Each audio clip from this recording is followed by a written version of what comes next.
राधे राधे मित्रों। बृहस्पतिवार व्रत कथा। भारतवर्ष में एक प्रतापी और दानी राजा राज्य करता था।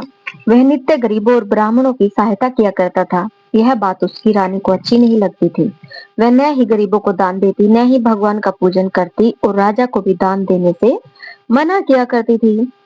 एक दिन राजा शिकार खेलने वन को गए हुए थे तो रानी महल में अकेली थी। उसी समय बृहस्पति देव साधु वेश में राजा के महल में भिक्षा के लिए गए और भिक्षा मांगी। रानी ने भिक्षा देने से इनकार किया और कहा, हे साधु महाराज, मैं तो दान पुण्य से तंग आ गई हूँ। मेरा पति सारा धन लुटाते रहते हैं। मेरी इच्छा है कि हमारा धन नष्ट हो जाए, फिर न रहेगा बांस न बजेगी बांसुरी। साधु ने कहा, देवी तुम तो बड़ी विचित्र हो। धन संतान तो सभी चाहते हैं, पुत्र और लक्ष्मी तो पापी के घर भी होनी चाहिए।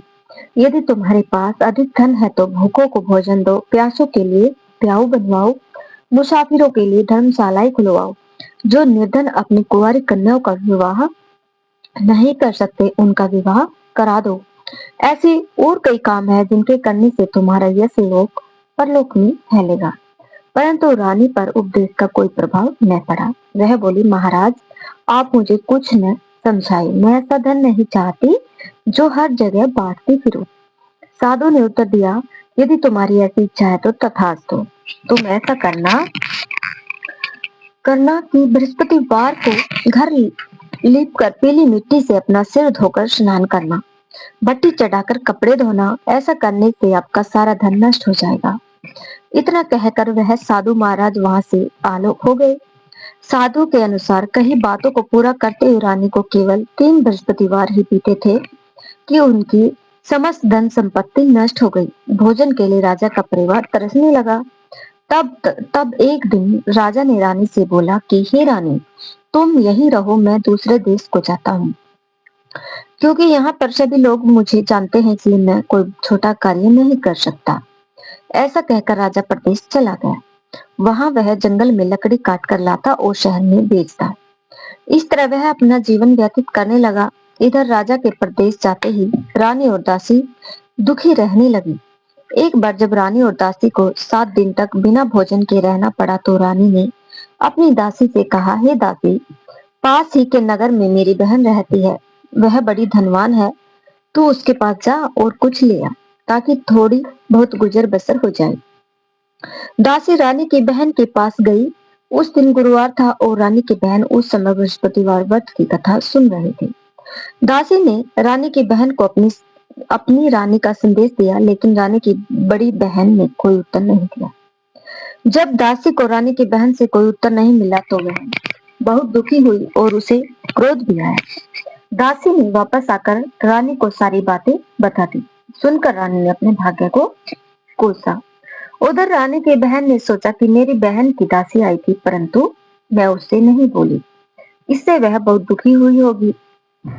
कथा सुनकर और पूजन समाप्त करके वह अपनी बहन के घर आई और कहने लगी, हे बहन, मैं बृहस्पतिवार का व्रत कर रही थी। तुम्हारी दासी मेरे घर आई थी, परंतु जब तक कथा होती है तब तक न तो उठते हैं और न ही बोलते हैं, इसलिए मैं नहीं बोली। कहो दासी क्यों गई थी? रानी बोली, बहन तुमसे क्या छिपाऊं, हमारे घर में खाने तक को अनाज नहीं था। ऐसा कहते कहते रानी की आंखें भर आई। उसने दासी समेत पिछले 7 दिनों में भूखे रहने तक की बात अपनी बहन को विस्तार पूर्वक सुना दी। रानी की बहन बोली, भगवान बृहस्पति देव सबकी मनोकामना को पूर्ण करते हैं। देखो, शायद तुम्हारे घर में अनाज रखा हो। पहले तो रानी को विश्वास नहीं हुआ, पर बहन के आग्रह करने पर उसने अपनी दासी को अंदर भेजा तो उसे सचमुच अनाज से भरा एक घड़ा मिल गया। यह देखकर दासी को बड़ी हैरानी हुई। दासी रानी से कहने लगी, हे रानी, जब हमको भोजन नहीं मिलता तो हम व्रत ही तो करते हैं, इसलिए क्यों न इनसे व्रत और कथा की विधि पूछ ली जाए, ताकि हम बेव्रत कर सके। तब रानी ने अपनी बहन से बृहस्पतिवार व्रत के बारे में पूछा। उसकी बहन ने बताया, बृहस्पतिवार के व्रत में चने की दाल और मुनक्का से विष्णु भगवान का केले की जड़ में पूजन करे तथा दीपक जलाए, व्रत कथा सुने और पीला भोजन ही करे। इससे बृहस्पति देव प्रसन्न होते हैं। व्रत और पूजन विधि बताकर रानी की बहन अपने घर को लौट गई। 7 दिन के बाद जब गुरुवार आया तो रानी और दासी ने व्रत रखा। गुड़साल में जाकर चना और गुड़ लेकर आई, फिर उससे केले की जड़ तथा विष्णु भगवान का पूजन किया। अब पीला भोजन कहाँ से आए, इस बात को लेकर दोनों बहुत दुखी थे, क्योंकि उन्होंने व्रत रखा था। इसलिए बृहस्पति देव उनसे प्रसन्न थे। इसलिए वे एक साधारण व्यक्ति का रूप धारण कर 2 थालों में सुंदर पीला भोजन दासी को दे गए। भोजन पाकर दासी प्रसन्न हुई और फिर रानी के साथ मिलकर भोजन ग्रहण किया। उसके बाद वे सभी गुरुवार को व्रत और पूजन करने लगे। बृहस्पति भगवान की कृपा से उनके पास फिर से धन संपत्ति आ गई, परंतु रानी फिर से पहले की तरह आलस्य करने लगी। तब दासी बोली, देखो रानी, तुम पहले भी इस प्रकार आलस्य करती थी, तुम्हें धन रखने में कष्ट होता था, इस कारण सभी धन नष्ट हो गया, और अब जब भगवान बृहस्पति की कृपा से धन मिला है तो तुम्हें फिर से आलस्य होता है। रानी को समझाते हुए दासी कहती है कि बड़ी मुसीबतों के बाद हमने यह धन पाया है, इसलिए हमें दान पुण्य करना चाहिए, भूखे मनुष्य को भोजन कराना चाहिए और धन को शुभ कार्यों में खर्च करना चाहिए, जिससे तुम्हारे कुल का यश बढ़ेगा, सौरभ की प्राप्ति होगी और पितर प्रसन्न होंगे। दासी की बात मानकर रानी अपना धन शुभ कार्यों में खर्च करने लगी, जिससे पूरे नगर में उसका यश फैलने लगा। एक दिन दुखी होकर जंगल में एक पेड़ के नीचे आसन जमा कर बैठ गया। वह अपनी दशा को याद करके व्याकुल होने लगा। बृहस्पतिवार का दिन था। एकाएक उसने देखा कि निर्जन वन में एक साधु प्रकट हुए। वह साधु वेश में स्वयं बृहस्पति देवता थे। लकड़हारे के सामने आकर बोले, हे लकड़हारे, इस सुनसान जंगल में तो चिंता मगन क्यों बैठा है? लकड़हारे ने दोनों हाथ जोड़कर प्रणाम किया और उत्तर दिया, महात्मा जी, आप सब कुछ जानते हैं, मैं क्या कहूँ। यह कहकर रोने लगा और साधु को अपनी आत्मकथा सुनाई। महात्मा जी ने कहा, तुम्हारी स्त्री ने बृहस्पति के दिन बृहस्पति भगवान का निरादर किया है, जिसके कारण रुष्ट होकर उन्होंने तुम्हारी अपेक्षा कर दी है। अब तुम चिंता को दूर करके मेरे कहने पर चलो तो तुम्हारे सब कष्ट दूर हो जाएंगे और भगवान पहले से भी अधिक संपत्ति देंगे। तुम बृहस्पति के दिन कथा किया करो। 2 पैसे के चने मुनक्का लाकर उसका प्रसाद बनाओ और शुद्ध जल से लोटे में शक्कर मिलाकर अमृत तैयार करो। कथा के पश्चात अपने सारे परिवार और सुनने वाले प्रेमियों से अमृत व प्रसाद बांटकर आप भी ग्रहण करो। ऐसा करने से भगवान तुम्हारी सब मनोकामनाएं पूरी करेंगे। साधु के ऐसे वचन सुनकर लकड़हारा बोला, हे प्रभु, मुझे लकड़ी बेचकर इतना पैसा नहीं मिलता जिससे भोजन के उपरांत कुछ बचा सकूं। मैंने रात्रि में अपनी पत्नी को व्याकुल देखा है। मेरे पास कुछ भी नहीं जिससे मैं उसकी खबर मंगा सकूं। साधु ने कहा, हे लकड़हारे, तुम किसी बात की चिंता मत करो। बृहस्पति के दिन तुम रोजाने की तरह लकड़ियां लेकर शहर को जाओ। तुमको रोज से दुगना धन प्राप्त होगा, जिससे तुम भली भांति भोजन कर लोगे तथा बृहस्पति देव की पूजा का सामान भी आ जाएगा। इतना कहकर साधु अंतर्ध्यान हो गए। धीरे धीरे समय व्यतीत होने पर फिर वही बृहस्पतिवार का दिन आया। लकड़हारा जंगल से लकड़ी काट कर किसी शहर में बेचने गया। उसे उस दिन और दिन से अधिक पैसा मिला। राजा ने चना गुड़ आदि लाकर गुरुवार का व्रत किया। उस दिन से ही उसके सभी क्लेश दूर हुए, परंतु जब दोबारा गुरुवार का दिन आया तो बृहस्पतिवार का व्रत करना भूल गया।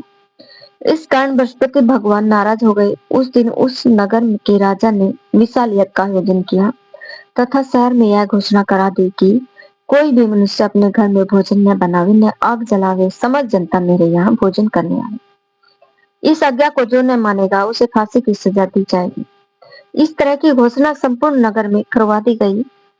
राजा के आज्ञा अनुसार शहर के सभी लोग भोजन करने गए, लेकिन लकड़हारा कुछ देर से पहुंचा, इसलिए राजा उसको अपने साथ घर लिवा ले गए और ले जाकर भोजन करा रहे थे तो रानी की दृष्टि उस खूंटी पर पड़ी जिस पर उसका हार लटका हुआ था।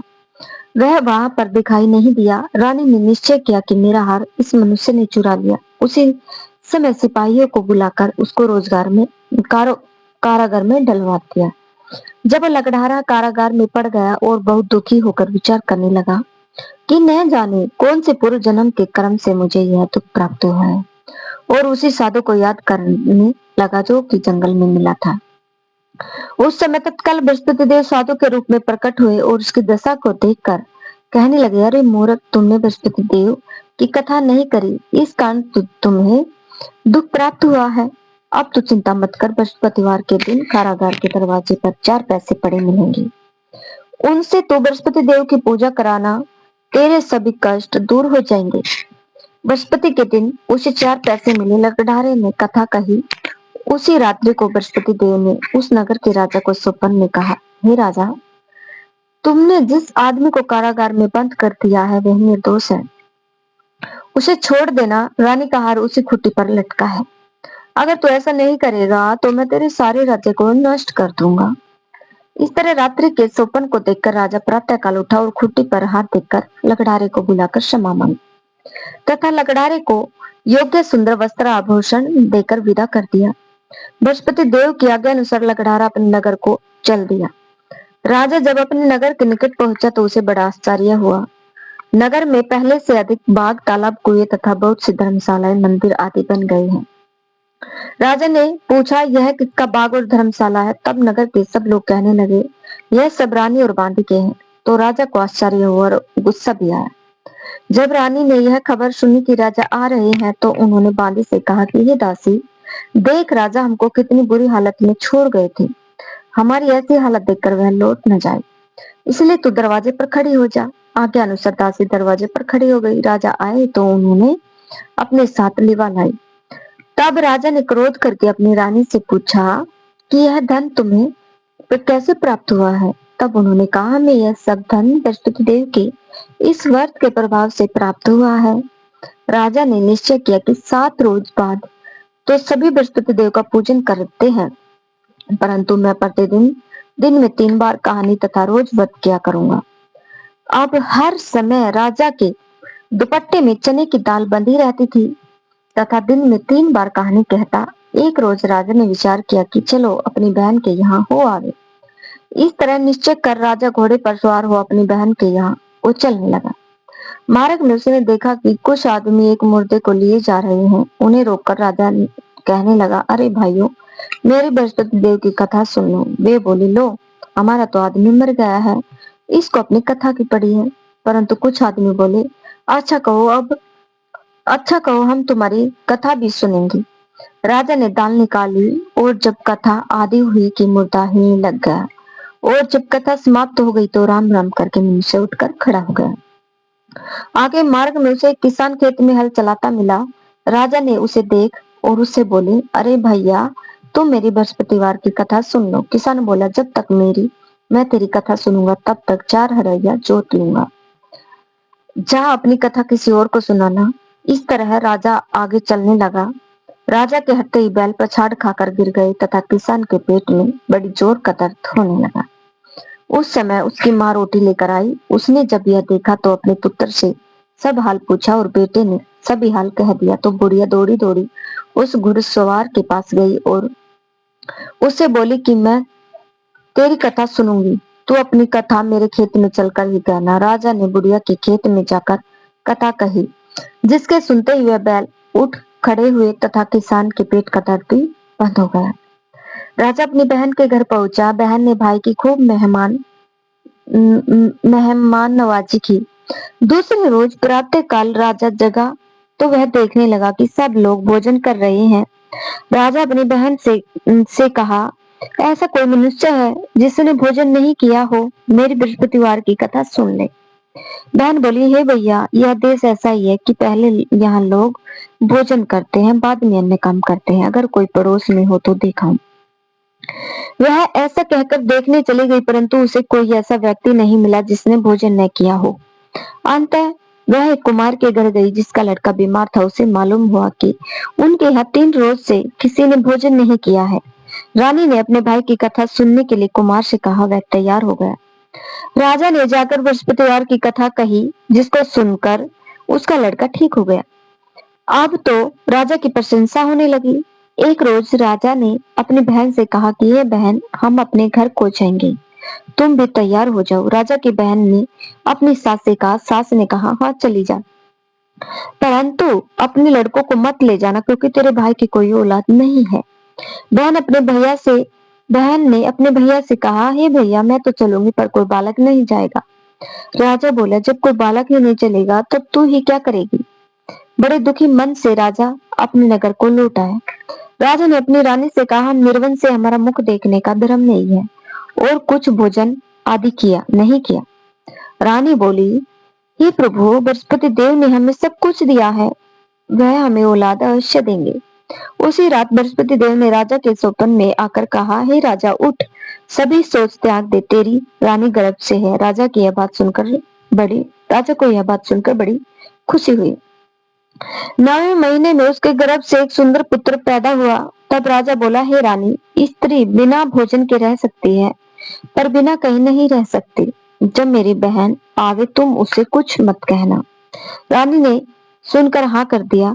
जब राजा की बहन ने यह शुभ समाचार सुना तो वह बहुत खुश हुई तथा बधाई लेकर अपने भाई के यहाँ आई। तभी रानी ने कहा, घोड़ा चढ़कर तो नहीं आई, गधा चढ़ी आई। राजा की बहन बोली, भाभी मैं इस प्रकार न कहती तो तुम्हें औलाद कैसे मिलती। बृहस्पति देव ऐसे ही हैं, जैसी जिसके मन में कामनाएं हैं सभी को पूर्ण करते हैं। जो सद्भावना पूर्वक बृहस्पतिवार का व्रत करता है एवं कथा पढ़ता अथवा सुनता है, दूसरों को सुनाता है, बृहस्पति देव उसकी सभी मनोकामना पूर्ण करते हैं। अगर आप लोगों को हमारी यह कथा पसंद आई हो तो इस वीडियो को ज्यादा से ज्यादा शेयर करें, हमारे चैनल को सब्सक्राइब करें। धन्यवाद।